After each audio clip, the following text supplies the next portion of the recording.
If the serve is the most important shot in tennis, the return is a very close number two.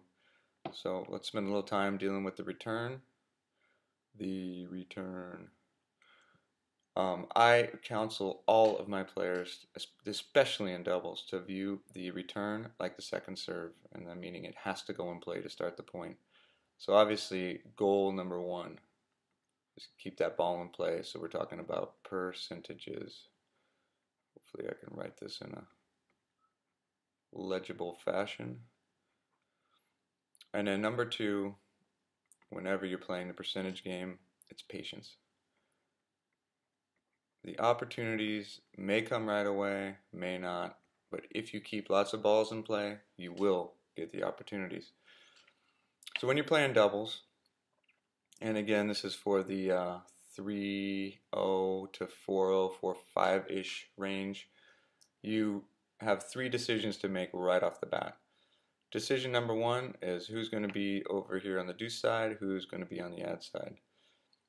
And because of the scoring system in tennis, more game points occur on the ad side than the deuce side.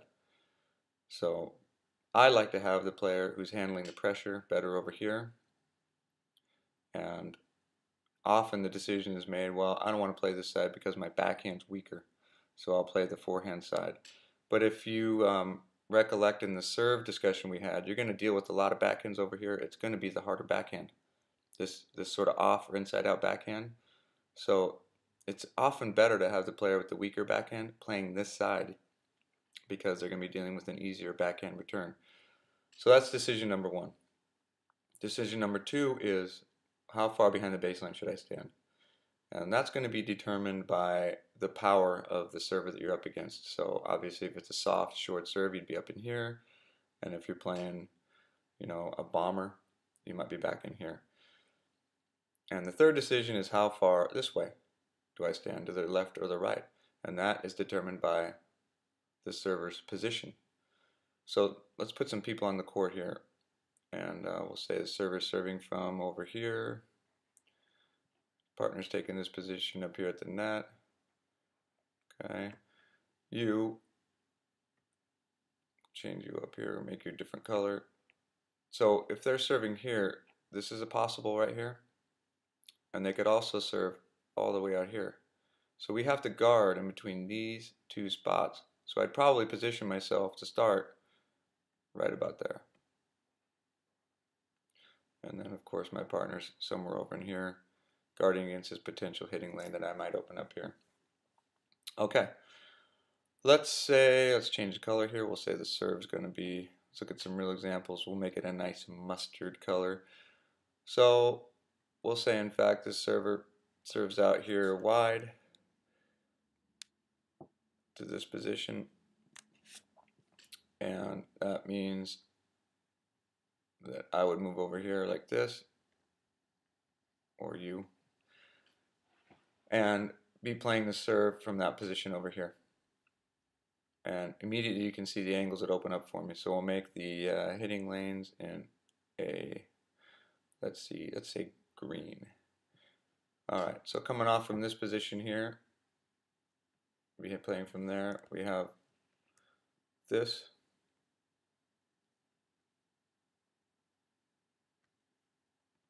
Possibility. And we have, I think roughly about there, this possibility. Okay, so we had a discussion on hitting lanes where I said that hitting lanes, especially at this level, are not bounded by sidelines. I really don't like this shot. You can see it, most of its travel, it's out of bounds. And if it's not hit well, we have to remember the range of this player here. So anything but the best shot, they're going to be able to reach it. And we'll also say at this level, I'm not a fan of lobbing on returns either, because it's a very difficult shot to do on a return. So I don't really believe this is an option. Going back to our point number one right up here, which is percentages. It's just too risky. And the thing about tennis that people seem to forget is every point counts the same. I mean, if this was worth 3 points and this was worth 1, I could understand. But it's not. They're the same, and it's just not worth the risk. So we'll take this off the table, and we're going to say this is the high percentage shot. It travels over the low part of the net, got a lot more court to deal with. It's in all the way. And the only thing we have to consider is the player's range up here. And I think by keeping it over the center strap here, aiming over the center strap, we have kept them out of play. So I'd say for this particular serve, this is where it needs to go. Now the question is, we'll say also an assumption is that your opponent is not serving and volleying, meaning serving and volleying and up into this area. So they're staying back. So we want to keep this ball, in that case, we want to aim deeper. You know, we'd like to land it maybe somewhere around in here. And then they'd have to move up here, play this ball against you, and you've got a pretty good setup going for a point. Let's see what happens if they were to serve that ball down the middle. So we'll go off the same setup, roughly over here, there. Get you this nice maroon color again, so you're standing over here again, and your partner's up there. Okay. So the serve comes in, down the middle. And notice when the opponent's server stands over here, when they go down the middle, it's still coming towards you when they're this wide in the court, which is why, again, you need to be a little further over here. So you would move over to play this ball, and you'd be playing it from about right there, this spot here. And then we'll see what we're looking at in terms of the lanes coming off of that. So from here,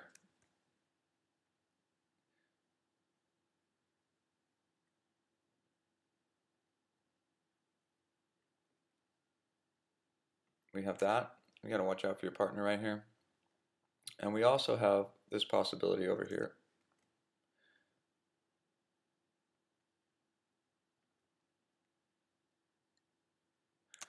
So hopefully right away you can see that this is really low probability. It's passing over the high part of the net. It's into very little court, and if we don't hit it well, then this guy's all over it here with a nice hitting lane right down there like that. This shot over here, again, assuming they're staying back, travels over the lowest part of the net, and it's got a lot of court to deal with. So in this case, again, the high probable chance, or the highest percentage chance, I should say, is to put that ball right back somewhere in there. And again, the goal, keeping lots of balls in play. This ball's got to go in play. Let's take a look at it from, let's say, the ad side. So serving from over there, player at the net's over here. Now you'd be returning from over here, and your partners stay right there. One consideration, again, we'll say they're all righties. Maybe I didn't say it earlier, I should have. We could say they're all righties. So most right-handed servers can't serve you out as wide in the ad court as they can in the deuce court. So we'll take this, we'll say they put that thing over here, and that would be a pretty wide serve for a righty, which means you'd have to move up here and play it from about this position here. And it's going to present you again with the following options. We're going to have that down the line, comes off here, which is out most of the way. Okay, and then we're going to have this shot basically sending it back along the line that it came over here like this. Again, I hope you can see right away. Very risky, doesn't meet our criteria of keeping lots of balls in play. This one, low part of the net, in all the way. All we need to do is land it again. We're thinking depth since they're staying back. Somewhere over here is good, that would be fine. And that satisfies our criteria of keeping lots of balls in play. It's really a mirror image of the other side, just to your backhand. And then of course, if we'll just run it on the same here. If they were to run that serve down the middle to there. You would move over here, you know, obviously to play the ball.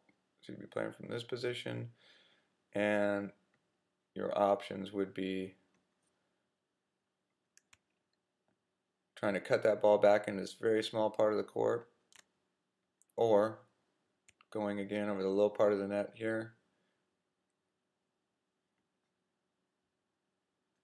just like that. So that looks a little confusing. Is that confusing? I think you can figure it out. So the idea again is keeping those balls in play. And you know, maybe you make a mistake over here, they put it away, it doesn't matter. I'm always telling my teams, never get mad at your partner for putting a ball in play. Even if you get hit, the ball's in play. You never know what's going to happen when you keep that balls in play. Very funny things happen late in matches when you've kept lots of balls in play. And so I like to call that, that's what I call building into a break. We figure you're going to lose most of the serve games anyway. Against a good serving team, you'll probably lose 80 to 90% of the games that you return. But if you keep those balls in play, you can frustrate them. They're not used to, if they're good servers, they're not used to dealing with lots of returns. And sometimes they do strange things. They overplay, they make mistakes. So always view it as a second serve. Keep that ball in play. I hope it's helpful. And I will see you next time. Percentages, patience. Thanks.